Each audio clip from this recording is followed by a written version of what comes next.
This week on Vaticano, experience the Church amidst revolutions and transformations, past and future. Find out how the French Revolution changed the course of Church history by upending the political norms of the era and ushering in modernism. And would a robot believe in God? This week we begin a 5-part series on artificial intelligence and the Church. For this and more, Vaticano starts now.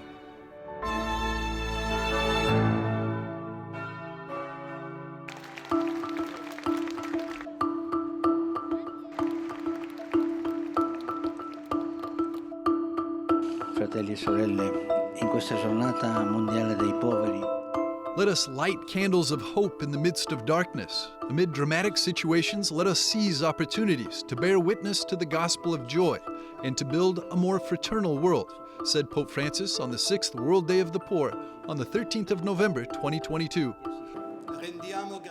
Archbishop Rino Fisichella assisted the Holy Father during Mass and also helped organize it. ytsync-en Vatican Bureau Chief Andreas Thonhauser asked him about this important day. Excellency, you're also responsible for new evangelization. At the same time, you're organizing the World Day of the Poor. How is caring for the poor and evangelizing, how are those two things connected? Jesus sent the church to evangelize the poor, and the sense of poor is the capacity to understand that everybody, each person, they need the gospel in order to give meaning to their own life. In the teaching of Pope Francis, the poor evangelize us, we can understand how, looking to the poor, we can perceive the essential of the gospel. ci vuole andare agli angoli delle città. Pope Francis sees this challenge also as an opportunity to grow in faith and in love. Since he loves us, let us resolve to love him in the most abandoned of his children, the Holy Father said, and let us care for the poor, in whom we find Jesus, who became poor for our sake.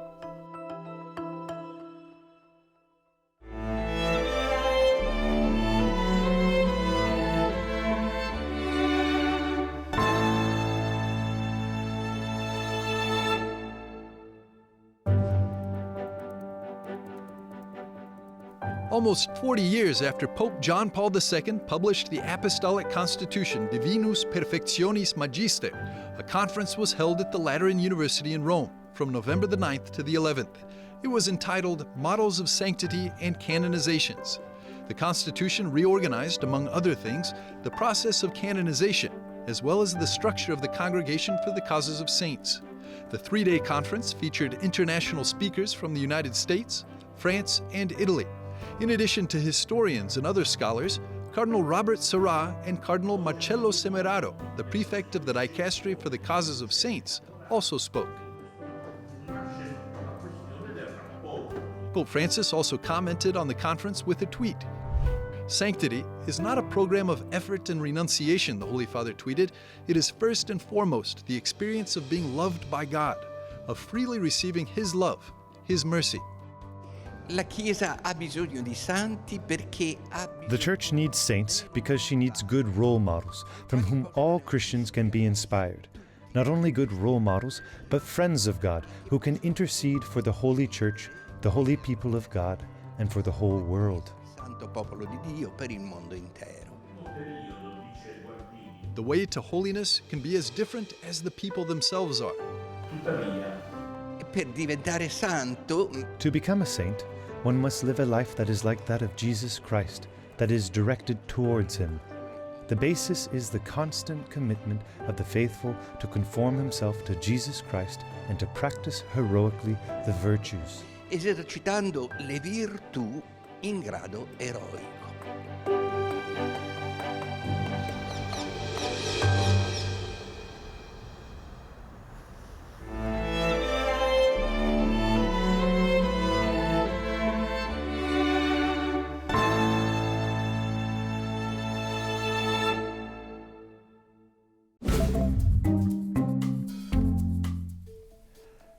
Hello and welcome to this week's Vaticano Updates, the most important news from the Holy Father and the Vatican.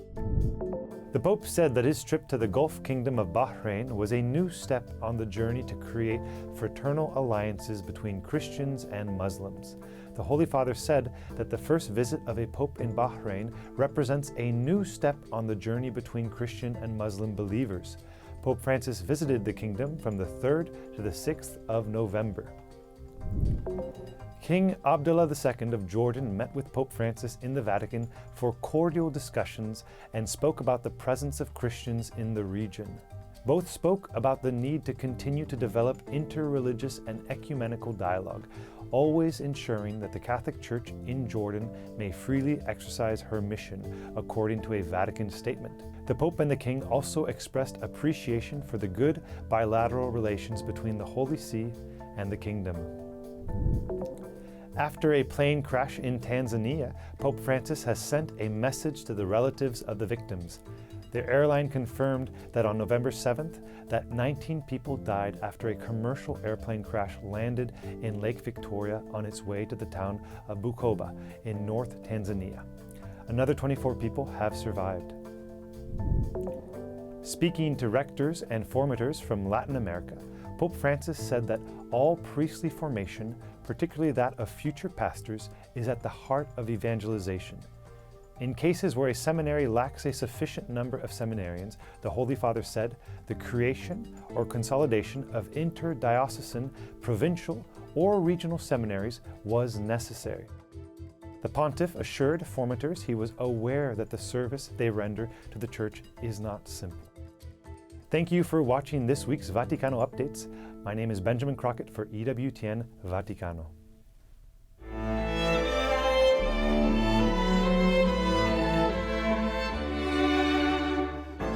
In a few moments, we'll be back with more on Vaticano.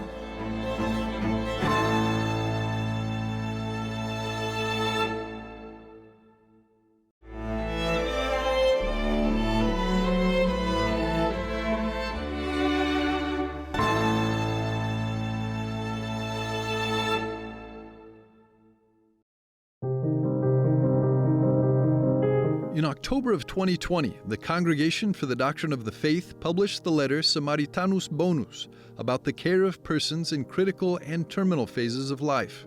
Just 2 years after this document, the proposal of palliative care as an alternative to euthanasia is gaining more and more of a consensus in the international medical landscape.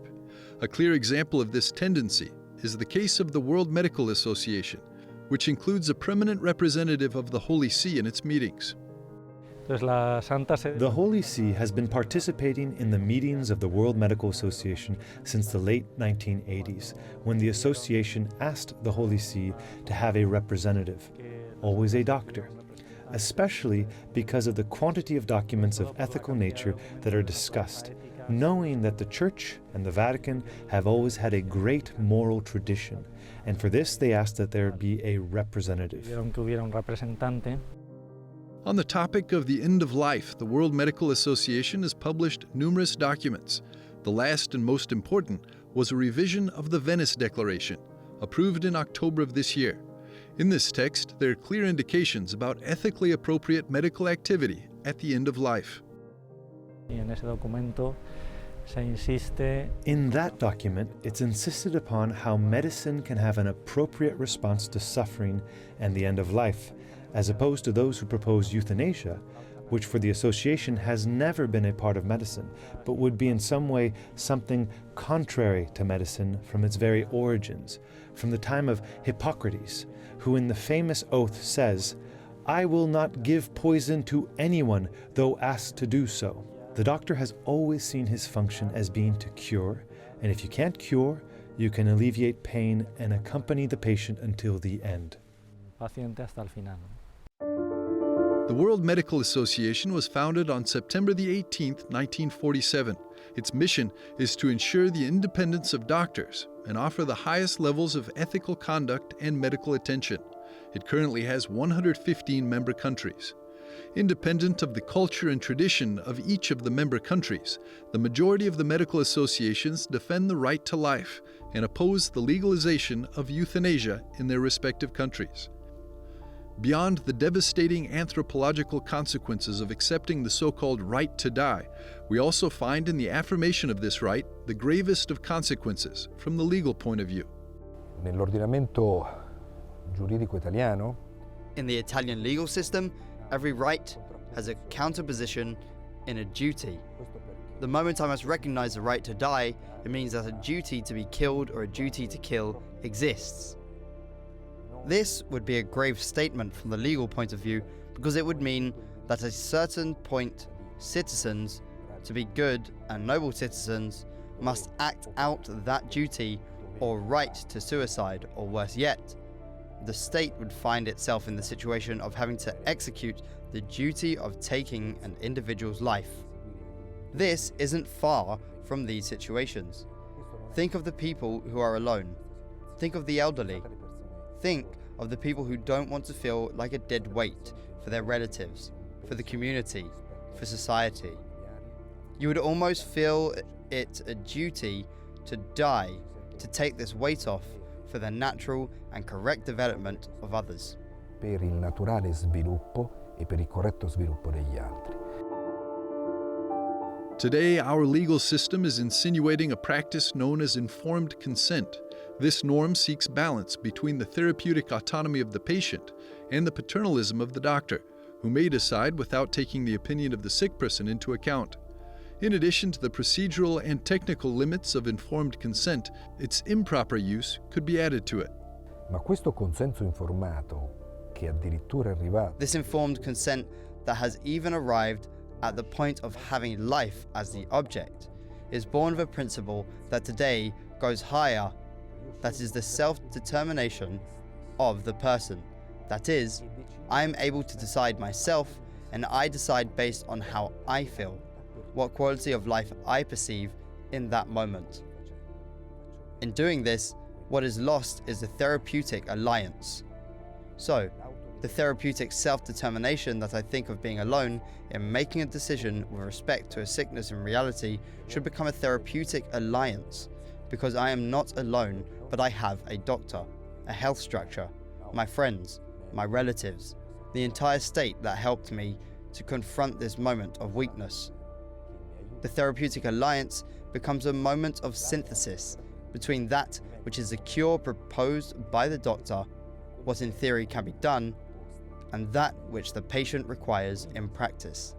è quello che il paziente richiede nella pratica.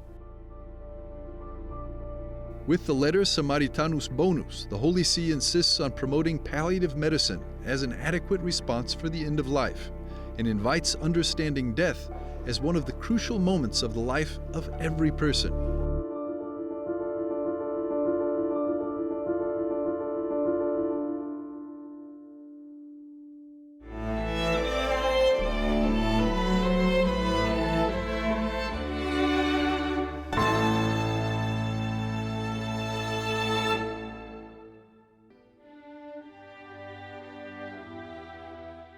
The French Revolution is often heralded as bringing with it the birth of the modern era. With the arrival of liberté, égalité, fraternité, came the fall of the French monarchy and the declaration of the rights of man and of the citizen. These ideals brought about the notion of human rights and continue to inform many of the values that drive liberal democracies to this day. But the French Revolution also brought about the Reign of Terror and the iconic bloody guillotine that carried out so many deaths. The French Revolution also ransacked, confiscated, and destroyed many churches in France, the eldest daughter of the church. Thank you so much, Father. In order to make sense of this conflicted history of the Revolution, we spoke with Father Mark Lewis, rector of the Pontifical Gregorian University in Rome. By the time we get to the French Revolution, there's much more of a sense of there has to be a purity of ideology, and that begins to have an impact. So, darn it, if you're not in favor of those three values, we're going to shoot you. The other thing that's really important, or guillotine you, the other thing that's really sort of important is that what is it replacing? If you have a very hierarchical structure, and if you have a sense that the first estate, the second estate, that's the nobles and the clergy, are somehow better, have more value, that goes very much against this notion of equality. And the reaction is going to be much stronger. Revolutionary thought tends towards the purification of ideology. So everyone has to be on board. And the best way to get everyone on board is to eliminate anyone who disagrees. And after a while, the people who disagree start agreeing after they see enough people killed. Could you speak on that French form of secularism, la laïcité, that kind of was born out of the French Revolution? When the revolution comes, they realize that the church is very much tied to the Ancien Regime and has been part of what bolstered it and is very much tied to it. So if you're going to level the playing field, if you're going to get rid of the nobility, you have to at least get control of the church. So the oath that the clergy are required to swear to the revolution, about 54% did, which also indicates that the lower clergy were with the people in the revolutionary first movements. And then the persecution was with those who didn't swear the oath, and it was pretty bloody there too.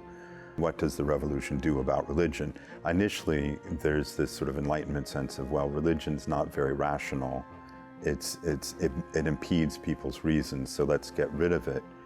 But people are very tied to some kind of religious experience, so we'll create a new religion of reason, which in fact was not very popular because it didn't make much sense. How did the church survive that period? What was it like living in France at that time? In a lot of different ways. So you have, especially the lower clergy, like I said, many of them just became sort of employees of the state and continued to do the ministry that they would have done under the Ancien Regime, but paid by the government. Some of them did also suffer martyrdom because they stood up to the state on questions where there was corruption.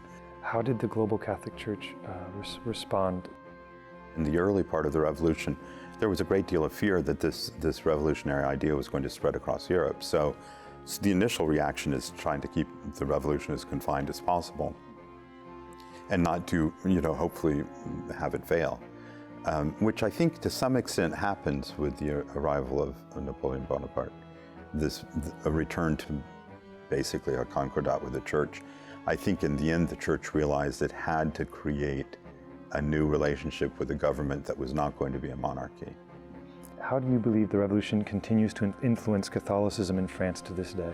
I think the effect is that the church has to figure out how does it cooperate with government, even a government that it doesn't agree with, in order to have a legitimacy in a place to be able to serve the people, do charity, do sacraments. And to what extent do you identify with the government as we're an extension of it? Well, thank you so much, Father Luis. Thank you.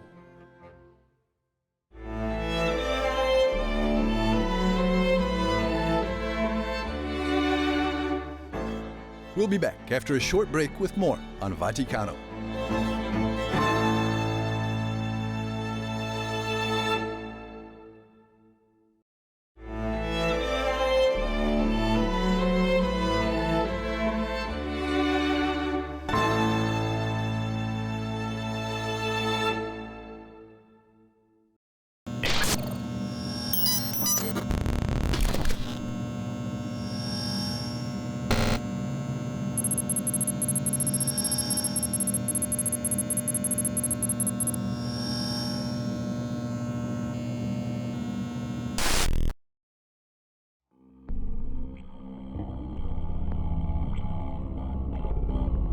Supercomputers and robots working hand in hand with humans to create a techno-utopia where all people will be able to live a life of leisure and plenty? Or do you imagine a dystopian totalitarian state, using an AI system to watch our every move and predict our every action, thanks to its computational unmatched superintelligence, rendering human agency obsolete? Humanity stands at a unique moment in time. The rise in automation, digital connectivity, and advanced robotics have shaped the early 21st century. It has even led certain thinkers to call our era a precipice because of the existential risk these technological innovations pose to humanity. This fourth industrial revolution has brought about unparalleled civilizational changes in the span of years, not centuries. Artificial intelligence has been one of the primary drivers of this transformation and will continue to play a more central role as time goes by.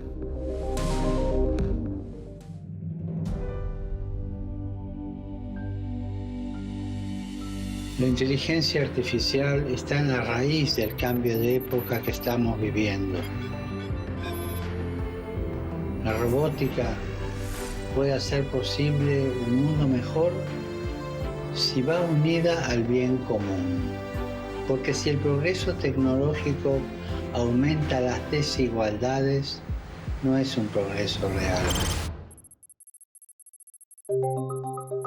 The dominant view in Silicon Valley and the media is that things, including machines, can be considered intelligent merely by virtue of what they're able to do, regardless of what they actually are. So if a computer were hypothetically able to do everything that a human brain could do, it would be considered conscious. This, of course, is different from what the Church teaches on intelligence and human consciousness. So we went to the Campus Biomedico in Rome, where they're conducting research on artificial intelligence and advanced robotics to better understand this new technology, and whether or not the ethics embedded within the technology give it the possibility to be joined to the common good, as the Holy Father wishes.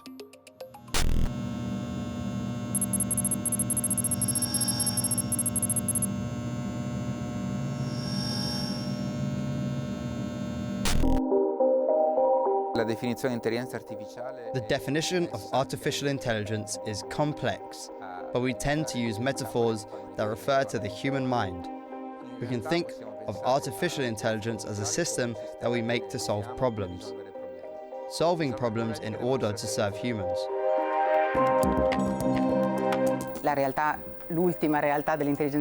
The latest iteration of artificial intelligence is now known as the metaverse. Augmented reality, virtual reality, etc. is based on artificial intelligence technologies and only multiplies the challenges. You need specific skills, but you also need an understanding of this new dimension, because new technologies come from man, and man is a technical being. We always say in the classroom that man is naturally technical.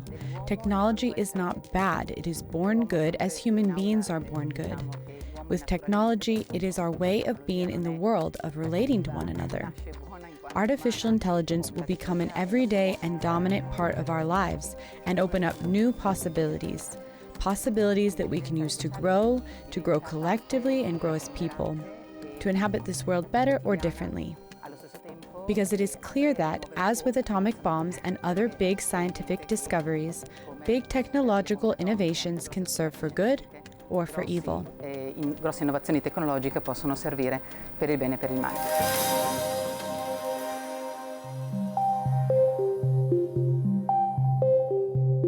As technology continues to take on more human activities and gain intelligence, it begs further digging into what intelligence means.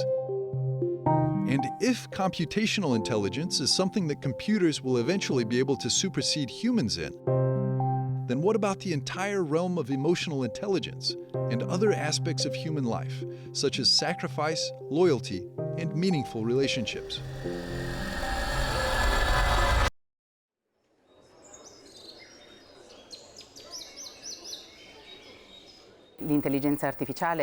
Artificial intelligence is an almost natural evolution of what had been the original idea of a computer, and does exactly what we were trying to accomplish at the origin.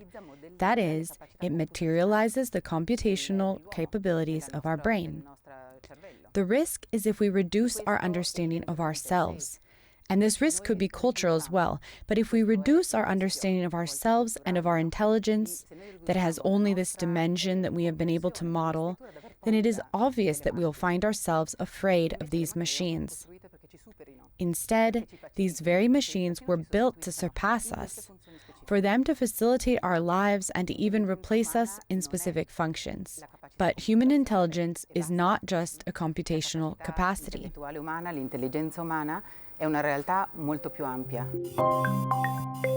The stakes are high. Dr. Christoph Koch, at a conference on AI hosted by the Vatican, warned that by mid-century, humanity will be surrounded by ubiquitous, flexible, highly intelligent, autonomous agents, and this will profoundly affect our future, including whether we have any. That is why the Pontifical Academy for Life, along with Microsoft, IBM, and others, signed a 2020 declaration calling for the ethical and responsible use of AI. Most importantly, Pope Francis has invited Catholics around the world to pray that robotics and artificial intelligence remain always at the service of human beings. Let us join him